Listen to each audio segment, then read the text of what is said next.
Weighing in on the financial fate of 40 million Americans, the U.S. High Court reacts to Biden's student loan forgiveness plan.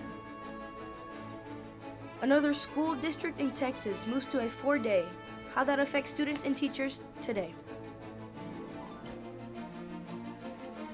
And for more than 6 million Americans, a new treatment may help curb the risk of a heart attack. Broadcasting live from the University of North Texas, this is ntTV News at Noon. Good afternoon. Thank you so much for joining ntTV News at Noon. I'm Ariana Williams. And I'm Lillian Kosh. Drivers, beware. The Texas Department of Public Safety sent thousands of driver's licenses to an organized crime group over thousands of miles away. Let's go to ntTV's Sydney Jolivet to find out what Texas drivers can do now. Sydney? Thanks, Lillian. Several thousand Asian Texans are at risk after the Texas Department of Public Safety was fooled into sending replacement driver's license to criminals. DPS officials stated that 3,000 fraudulent accounts were created and 2,400 Texas driver's licenses were sent to third-party addresses investigators now believe are tied to an unnamed Chinese crime group based in New York. On Monday, Texas DPS Director Steve McGraw said that the information was obtained through the dark web and then used to get past careless security and order replacement copies of the licenses. Once in possession of the criminals, the licenses were believed to be sold illegally. DPS Lieutenant Colonel Jeff Williams said that while 3,000 cases have been identified, as the investigation continues, they are still identifying more.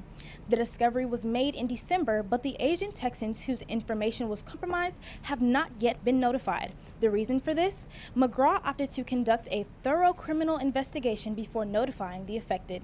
Similar cases have been reported in other states, and the FBI and Homeland Security are also running investigations. Chief Operating Officer of the Identity Theft Resource Center, James Lee, has seen this kind of criminal activity surge since the pandemic, starting with unemployment benefits and Social Security numbers. Unlike a Social Security number, driver's license numbers can be changed, but for 3,000 and counting, the damage might already be done. Lee admits this is a classic case of the government getting caught not prepared. That's all I have for now. Back to you in the studio. Thanks, Sydney. For anyone trying to replace a credit or debit card, it won't be quite easy. The pandemic-era chip shortage is hitting some consumers right in the wallet, especially those working with smaller banks and credit unions. Reporter Karen Kafa breaks down the delays and how to get around them.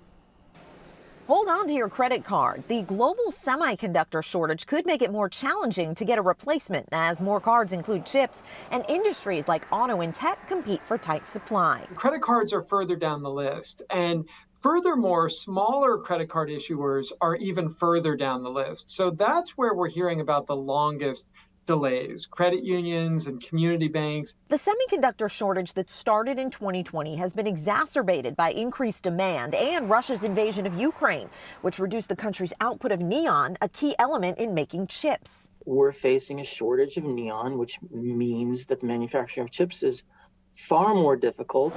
Last summer, the Smart Payment Association, a global industry group for cards and mobile payments, warned of a continued impact throughout 2023. And in recent weeks and months, some credit unions and smaller banks have advised consumers the standard time to replace a card has stretched. Ted Rossman of Bankrate says this could be a time for consumers to take advantage of more contactless options implemented more widely during the pandemic. The pandemic did really juice adoption of things like Apple Pay and Google Pay. They've been around for almost a decade, but a lot of people became more comfortable transacting that way when they were afraid to touch physical payment terminals. A smartphone's mobile wallet also allows a consumer to keep a card at home for safekeeping amid the current crunch. In Washington, I'm Karen Kafa. Ariana, what is up with Texas lately? I mean, one day I'm freezing, the next day it's perfect, and then the next day I'm just sweating. Yeah, unfortunately, I'm just as confused as you are, but our weather anchor, Victor Villagram, could probably give us some insight on what to expect today. Victor? Thanks, y'all, and I hate to break it to you, but we're gonna be seeing some still very confusing weather throughout the week. Let me start you off with right now, we're getting 70 degrees, feeling like 70. Those wind speeds going to be a little bit low at 5 miles per hour, but the conditions, we're seeing a lot of storms with suns in between. Not completely drenched out here in Denton, but not completely sunny either. Now, heading a little bit over to later tonight, we're going to be seeing those temperatures going to drop to 64 degrees. That wind speed also slightly dropping at 3 miles per hour wind speeds. And then we're actually beginning cloudier skies. So what do those clouds mean? Are they a sign of what just passed or of what's to come? Tomorrow, we're going to be starting to see storms again. Still more stormy skies. Temperatures actually going to go a little bit higher than what it is right now, 73 degrees, and feeling like 73 degrees, actually at 72. And key difference here, wind speeds at 12 miles per hour. So definitely going to be one of those days you want to stay inside, maybe read a book on Alexander Hamilton, become a history savant. Just going to be one of those days where you stay inside, and I'll let you know later throughout the week what kind of days we're going to be having. Back to y'all at the desk. The U.S. Supreme Court is considering whether President Joe Biden's student loan forgiveness plan is constitutional. And the first reactions from the High Court are filled with skepticism. Several conservative justices question if President Biden actually has the authority to cancel millions of dollars in federal loans. Reporter Reed Binion takes a closer look at the deliberations on both sides of the bench.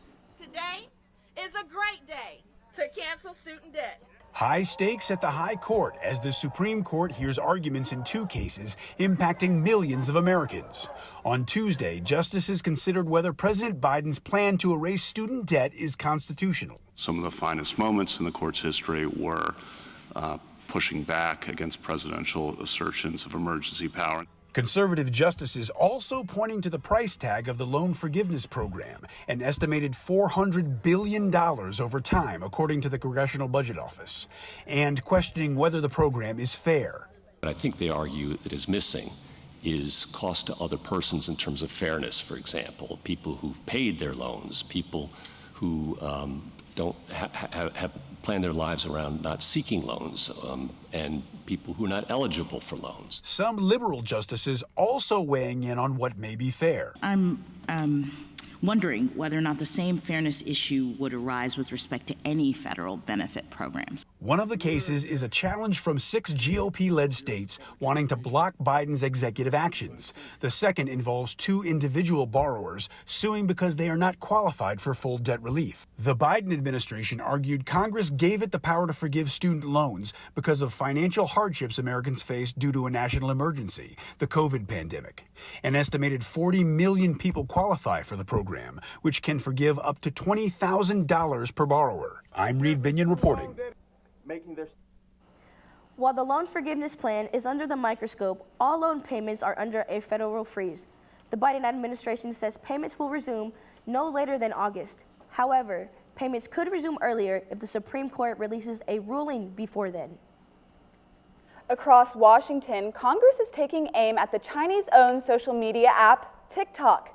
Soon, the popular app will be banned from all U.S. government-issued devices, and now the House Foreign Affairs Committee is attempting to pass a bill that would make it easier to ban the app across the nation. Reporter Cole Higgins takes a closer look at what would have to happen for the bill to pass.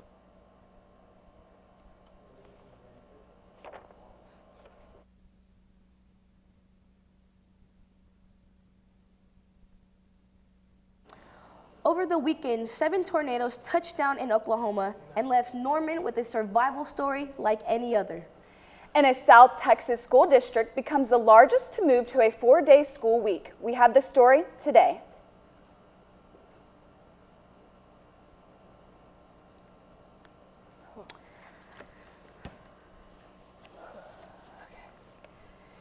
What's wrong? You feel? Maybe you should go get a COVID test. I already have all 3 of my shots.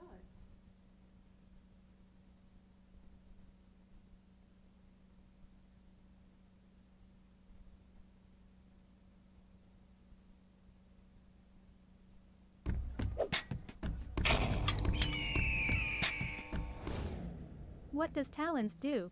So I am the Vice President of External Relations for Talents. That means that I basically oversee all the external committees. Our external committees entail our Model A, it's a Mean Green Machine. So they bring it to football games especially, so every game it's kind of there, every home game. The Model A is like a symbol of UNC pride, and it's a big tradition that we are so lucky to uphold and maintain. When people look at it, they see it, and they're like, oh, that's the Mean Green Machine. There must be a game today or something to ramp up school spirit for basketball, softball, volleyball, any of those things. We have amazing teams, so we just want to show school spirit for them. Bonfire Committee, which is in charge of putting together the bonfire every year for homecoming. It's kind of just a whole semester-long process up until Build Week that we have to put together and oversee and make sure safety regulations are followed and risk management is taken care of. Cannon Crew, which oversees and takes care of the cannon. They fire it at games, they take it to special occasions.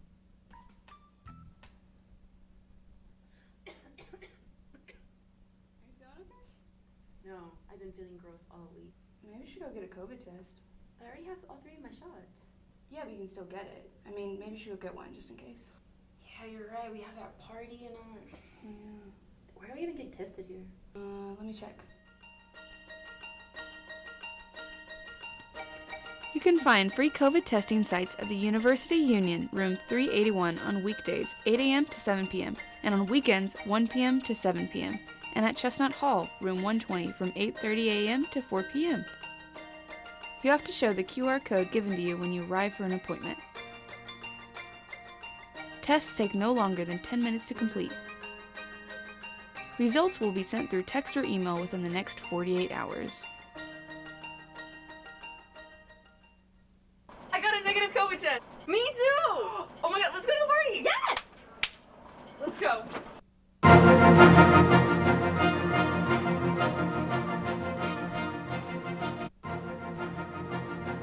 Texas, the Crosby ISD Board of Trustees approved moving to a 4-day school week starting in the fall. Crosby is the largest school district to make the decision to move to 4 days, and the first in Harris County. When the 2023-2024 school year begins, Fridays will be considered student holidays. Teachers and staff will work 1 Friday each month for staff development. An additional 20 to 25 minutes will be added to school days to make up for the 3-day weekends. The CISD superintendent said she hopes to move to a 4-day school week and will attract more teachers to the district. Crosby ISD started the year down 40 teachers. I do feel for, those family members that don't have someone to stay at home with them. But at the end of the day, we're going to have a whole lot less days if we don't have teachers in the classroom. So 4 good days is better than 5 days where teachers are absent or not able to be there. So honestly, I think this is something that just needed to be done to help the district. At least 7 tornadoes touched down in Oklahoma over the past weekend, tearing everything apart in their paths. One brave mother is telling the story of survival after one of those severe storms destroyed her home, trapping her and her children inside. Elise Jones reports. I jumped up to run and go get my kids, and I started hollering, tornado, and it blew me back, or something might have hit me, but it blew me back. And then as I'm looking, it's like being in a blender. The eerie aftermath of a home struck by a severe storm. Doors were flying, things were exploding. I get back there and my boys meet me in the hallway. Her 10 and 12-year-old sons helping her fight flying debris to get to this back bedroom, where her 7-year-old daughter was laying in bed when the ceiling collapsed. She was in here, and we were able to get her out of this room. And this right here, we are so lucky to be alive. We are so lucky that we weren't injured. I didn't even know how we survived it. Like, how did we survive? Cocooned in a corner hallway, holding each other, praying. And when the sun came up, they saw the damage for the first time. First time that I was able to see it was when the helicopter, Channel 5, flew over it, and they were zooming in on it. I was just like more traumatized, thinking, oh my God, we lived through that. She says none of their things are salvageable, except a few family photos they've dug out of debris. And while nothing's in place and everything seemed chaotic, Frances noticed one thing never moved. My Bibles were there, and that's where they stayed, right there. Her Bible. She says it never left this spot. When she saw it today, she knew it was a testament to the shield protecting her and her children in one of their darkest hours. And although they lost nearly everything, they kept the greatest gift, the ability to stay together. I think about all of our life that everything we have is gone, but we have each other. We have I have my kids. That's all that matters to me. We may not have had crazy storms like that, but recently the wind has quite literally been blowing me over. Me too. I heard we might be in store for some more of that strong wind down the road, but don't take it from me. Let's see what Victor has to say. Victor.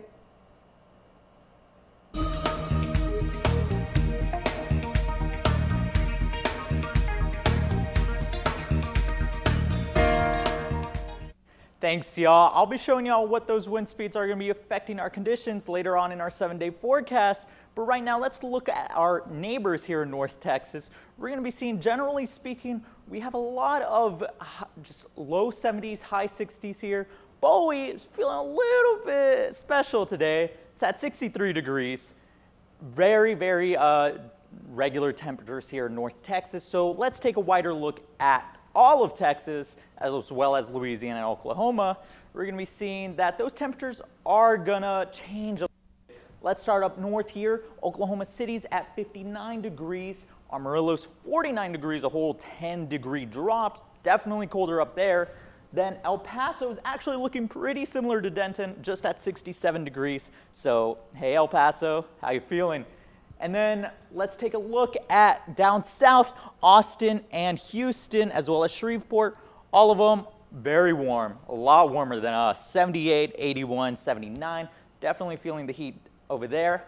And now, 7-day forecast. Let's see how our week is looking. We're going to be seeing temperatures here today, 71. Again, storms today and tomorrow. Highs of 76, a low of 40 tomorrow. Then the weekend completely opens up with suns and sunlight. Temperatures don't get that much warmer though. Friday only a high of 61. Saturday and Sunday go a little bit higher, 69 and 74 each. And then come Monday and Tuesday, the start of next week, the start of clouds and warmer temperatures. Monday with a high of 79, only a low of 61, which is pretty high, all things considered. Then Tuesday, a high of 78, a bit cloudier than Monday with a low of 50. Otherwise, that's how our week is going to be looking here in Denton. Back to y'all at the desk. According to the American Heart Association, more than 6 million adults have heart failure in the U.S. This condition may make it more likely for patients to suffer a stroke or heart attack, but a new study finds a cell therapy may reduce those risks. CNN Mandy Gaither has more on the research and why the new findings are so important. It's a serious condition where the heart can't pump enough blood and oxygen to meet the body's needs. The symptoms of heart failure are often treated through medication. All of these medicines we use, they're quite successful and they improve, they even prolong life. Well, but that's only half the story, because what about what causes heart failure? What keeps it going? None of these medicines address that. A new study published in the Journal of the American College of Cardiology finds cell therapy involving adult stem cells from bone marrow administered directly into an inflamed heart through a catheter could result in a long-term 58% reduced risk of heart attack and stroke in severe heart failure patients. It works along with the treatments that we already have. So you can imagine, we keep everybody going and doing better with the medicines, and now we have a treatment that actually addresses the cause and quiets everything down. The researchers say their findings should be considered hypothesis generating and that they show this cell therapy concept could work, but clinical trials would be needed to specifically confirm the effects of these stem cells on heart attack, stroke, and other health events. This line of investigation really has a great future. And I can see that with a confirmatory trial, we can bring this kind of treatment into the mainstream. For Health Minute, I'm Mandy Gaither. One beloved state park in Central Texas has closed its doors for good, and locals like this one are less than thrilled. And in today's edition of Seen and Heard, we'll take a look at how movie theaters are evolving in a new age of media. Now we return to Fabric of Passion. Oh, Hector, it will be so hard for us to part, but we must. But, my love, what did I do? I thought we were meant to be together forever. I am so disheartened to say that you're just not in style anymore.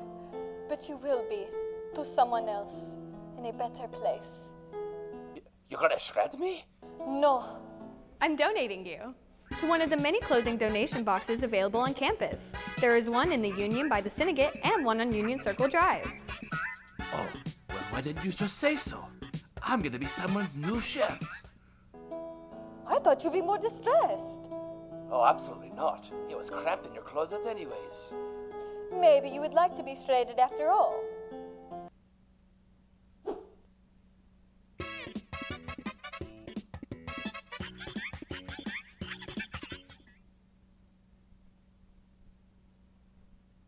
Fellow Texas hikers and campers, this next story will break your heart. After 50 years of being open to the public, Fairfield Lake State Park in Freestone County is closed. Located halfway between Houston and Dallas off of Interstate 45, the 4,200-acre state park closed its gates to visitors on Monday after being forced to vacate the land. The land is being sold to a private developer, but state leaders and nearby residents remain hopeful it can be saved. The state park was a place many traveled for its beauty and scenery and wildlife, and the park was also an economic engine for the community, bringing more than 80,000 visitors a year. Fairfield Lake State Park has been open for 5 decades, but the state did not own the property. Instead, Texas Park and Wildlife leased the land at no cost to Vistra Energy. When Vistra closed their power plant on the north side of the lake in 2018, they gave the park department a 2-year notice that they intended to terminate the lease and sell the surrounding acreage. According to Dallas Morning News, a Dallas developer has purchased the land and has plans to build a gated community of millions of dollar homes with a private golf course. Some in town have started petitions to save the park, and local lawmakers have appealed to state leaders. Residents say they are not opposed to the development, but they just wish that their beloved park could stay. If you're in the Denton area and looking for a new place to eat on Fry Street, may I recommend checking out Lane's Chicken. I had the chance to go down there and learn all about the delicious menu myself. Take a look. Lane's Chicken Fingers, originated in College Station, has now clucked its way down to the University of North Texas, located off of Fry and Hickory Street. So Fry Street is a great location for us, for one, because we love being a part of this community. For two, we thought it would be a great location to give the college students something quick and easy to be able to come down and eat any time that they're in class. While there are many different options to eat here on Fry Street, that does not stop Lane's business. When we walk through the door, immediately being joined in by a nice experience, having a friendly smile to give, and food that is out hot, fresh, and fast. Coated with the finest seasonings, customers can't seem to get enough of the flavorful chicken. I want them to feel happy. I want them to be like, oh, this place is cool, this place has a lot of fun, and I want them to feel like they're coming in, they're eating good food, and they're leaving happy and full. Make sure you check out Lane's Chicken Fingers on Fry. Guarantee you won't be disappointed. For ntTV News, I'm Ariana Williams. Well, thank you for that, Ariana. I'm always looking for new places to go eat with my new puppy, Blue. Definitely take him to eat outside at Lane's, but you know where you can't take him? The movie theaters. Of course, I know, I wasn't planning on it, but our very own lovely Kennedy Fowler has some reasons on why I should. Kennedy?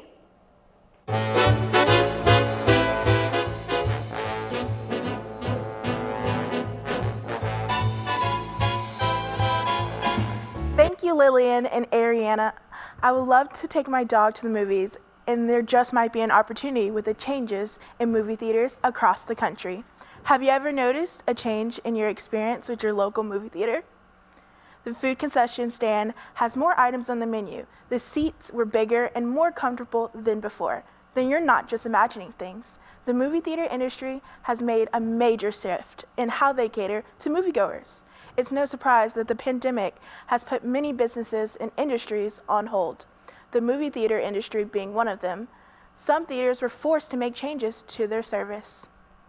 Surviving theaters have updated their screens, projectors, seats to give consumers a better sound and picture experience. While in total comfort, food concessions stands have also changed. More food has been added to get more for your buck. Instead of just having popcorn and soda, you can have lobster and tacos and wings.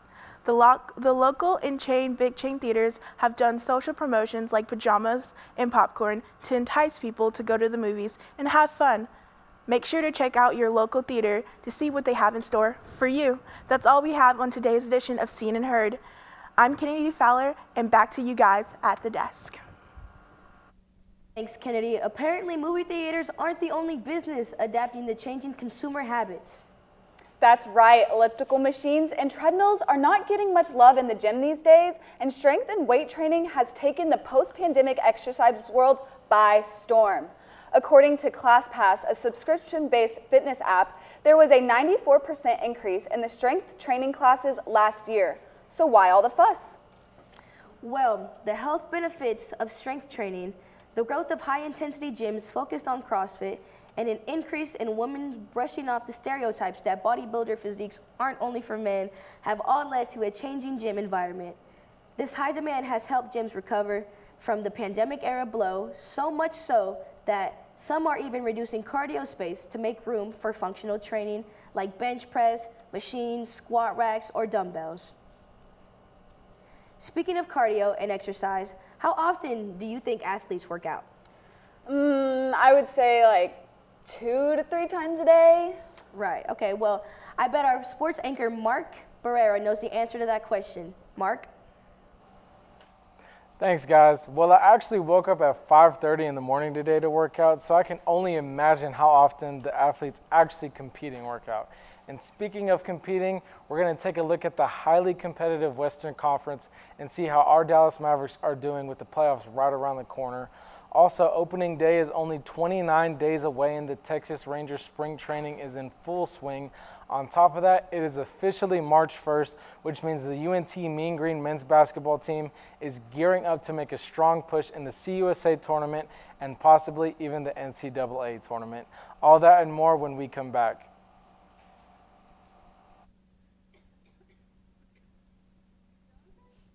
No, I've been feeling gross all week. Maybe we should go get a COVID test. I already have all 3 of my shots. Yeah, but you can still get it. I mean, maybe you should go get one just in case. Yeah, you're right. We have that party and all that. Yeah.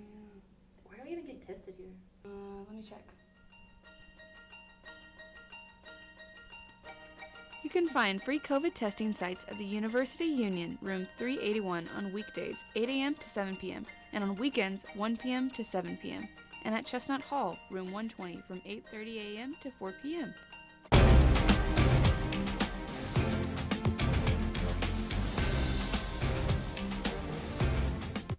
Last night, the Dallas Mavericks lost in heartbreaking fashion to the Indiana Pacers 124-122. The Mavs had a chance to win at the end of the fourth quarter, but with less than 5 seconds left, point guard Kyrie Irving tried hitting a step-back three-pointer for the win, but sadly missed as the Pacers got the rebound and ran out the clock. Irving finished that game with 16 points, 5 rebounds, and 9 assists, while Luka Doncic had 39 points, 8 rebounds, and 6 assists. The Mavs currently sit at the 7th seed in the Western Conference with a record of 32-31 and need to improve quickly. They have lost 5 of their last 6 games going back to February 11th and are only 2 games out of making the playoffs.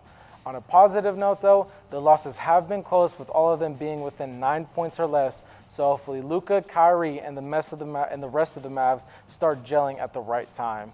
Finally, going from a court to a diamond, the Texas Rangers began their spring training and through 5 games have been looking pretty good. They lost their first 2 games against the Kansas City Royals 5-6 and then 5-10, but since then have been on fire, winning 3 games in a row against the Cleveland Guardians, Cincinnati Reds, and Colorado Rockies, scoring 13 runs in 2 of those games and holding all of those teams to only 4 runs or less.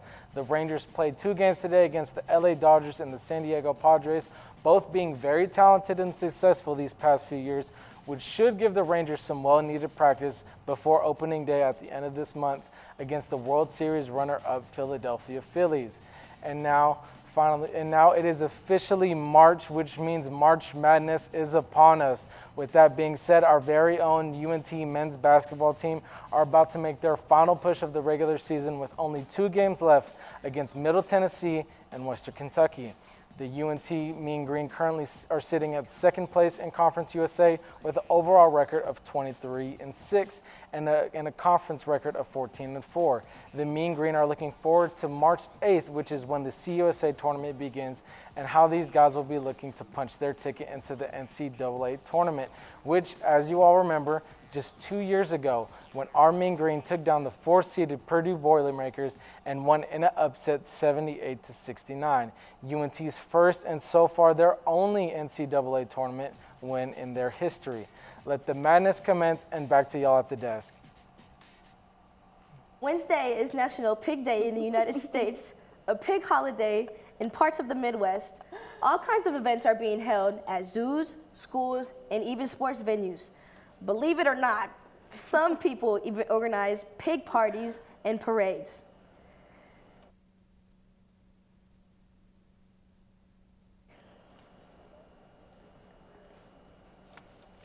They said the purpose of the day was to recognize the pig as one of the most intelligent domesticated animals.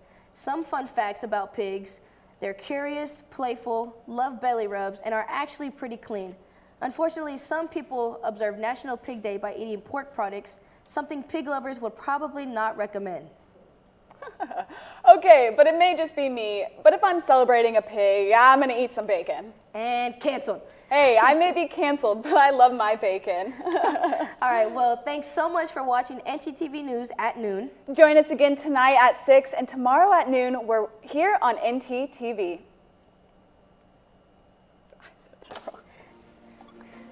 I got so...